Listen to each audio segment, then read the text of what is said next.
It's time right now for the Sioux Falls Real Estate Update with Brent Baker, and he is with Clients First Group and Keller Williams. How are you, sir?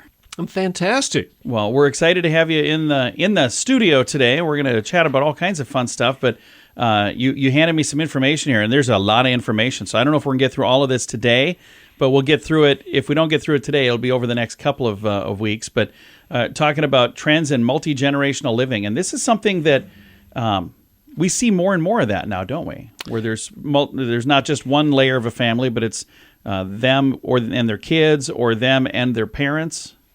Correct. This is something that was very common, if you want to say a century or two ago. Yeah. Or if you're old enough and you can remember the Waltons. Oh, yeah. You had 3 generations under one roof, and we've gotten away from that. But times have changed, economics have changed, and how we view other generations. And I think we all know somebody with a child with some challenges, and so that child seems to live with them forever. Yeah. Well, but sometimes it goes beyond that. Yeah. What about your mom and dad? Absolutely. Or mom and dad are taking care of you. And I remember the TV show Frasier. We were big fans of that TV show, and on there, Frasier's dad moved in with him. So, this is stuff you see in the movies and you see it in TV, but this happens in real life too, and it's probably for different reasons for different people too, isn't it? Well, it truly is. I mean, sometimes it's health reasons. Sometimes you have economics. We have all sorts of things going on in everybody's lives that we don't necessarily see or talk about. But as we see society changing, and also not all cultures are the same. Yeah. For a lot of us, it was just not the thing to do to have 2-3 generations under one roof. But other cultures, very common. It's the norm. Yeah. And I see there's some where people will do like an addition to their home, but it'll almost be like its own little apartment. What are the pros and cons of doing something like that if you have the means to add on to the house? Well, at one time that would really have not brought you any value, but as society and the norms change, that is going to become more popular.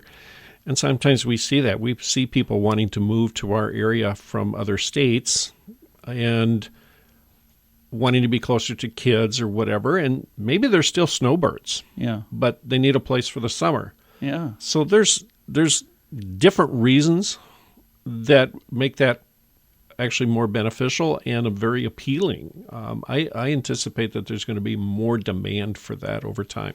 And how about like a basement apartment? Do you see that when you're showing homes where this basement is kind of set up either for college-age kid to live there or for parents to live there or whatnot? We do. We've seen that for many years. If the home is how the back entry is set up, how well that works. What we've seen in the last years is that sort of a kitchenette for the wet bar type area for the family room. Yeah. But for many years, we used to see little basement apartments, tiny little kitchenette. Maybe it was a son returning from Vietnam or whatever, and some of those are very old, but they served a purpose. They gave that space so you're not running into each other. Yeah. I think for the health of the family, it's better to have some separate space, even if you are under one roof, but your own space. And I'm reading a little chapter in here about built-in solutions. I'm kind of flipping through while you're chatting with me. But I think what this is talking about is like when people are building a home to kind of build this in and have it as part of the long-term plan, which kind of makes a lot of sense, really, if this is something that is potentially part of your future. It is. I remember when my parents were building a new house when they were going to leave the farm. And when Dad announced to my sister and I they were building a new house, both of us chimed in, we'll make it so you can live there forever. Yeah. And so main floor laundry is convenient, but it becomes a necessity as they get older. And so we have the wide doors in certain places of the house. Yeah. So as they aged, they could still take care of each other. My mom still uses a cane, but as my dad was failing, he could still maneuver through the house. Yeah.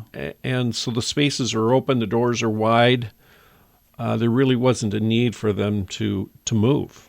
Very nice. And again, Brent Baker is our guest right now. We're going to continue this conversation next week. If somebody listening would like to connect with you about maybe buying a home or selling a home, what is the best way for them to connect? I can be reached at 605-310-0297 or Brent Baker at kw.com. Very nice. Again, Brent Baker with Clients First Group and Keller Williams here in Sioux Falls. And you can find him through his website as well, clientsfirstgroup.com. And if you caught the tail end of this and you're going, boy, I wonder what they were talking about. Well, you can find out. We save this as a podcast as well each week, and that is at SiouxFallsPodcast.com.